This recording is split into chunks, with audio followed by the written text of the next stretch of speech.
தமிழ்நாட்டில் நடந்த முக்கிய வரலாற்று நிகழ்வுகளில் வேலு நாச்சியார் சிவகங்கை சீமையை ஆண்டவங்க. அவங்களுடைய கணவர் போரில் கொல்லப்பட்டவர்.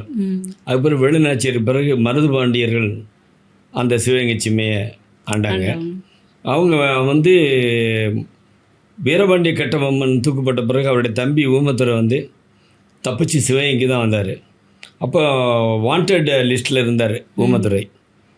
அவங்க வந்து மருதுபாண்டியர் வந்து ஷெல்டர் கொடுத்து அவருக்கு ஹெல்ப் பண்ணாங்க, ஃபினான்ஷியலாகவும் படைபலமும் கொடுத்து. இது யாருக்கும் தெரியாது. இன்னும் சொல்லப்போனால் நம்ம சரித்திர புத்தகங்கள் தான் அது இடம்பெறலை. ஆனால் பிரிட்டிஷ்காரனுக்கு தெரிஞ்சு போச்சு. அதனால் அவங்க வந்து மருதுபாண்டியர் மேலே குற்றம் சுமத்தி அவங்கள வந்து எப்படியாவது பதவியை விட்டு இறங்கிடணும் அப்படின்னு சொல்லிட்டு ஒரு முடிவெடுத்தாங்க. அப்படி எடுக்கும்போது தான் ஜூன் மாதம் 16ஆம் தேதி 1801 வெள்ளைக்காரங்களை எடுத்து போர் பிரகடனம் செஞ்சாங்க. அது வந்து இந்தியாவில் யாருமே பண்ணலை, வார் டிக்ளரேஷன்.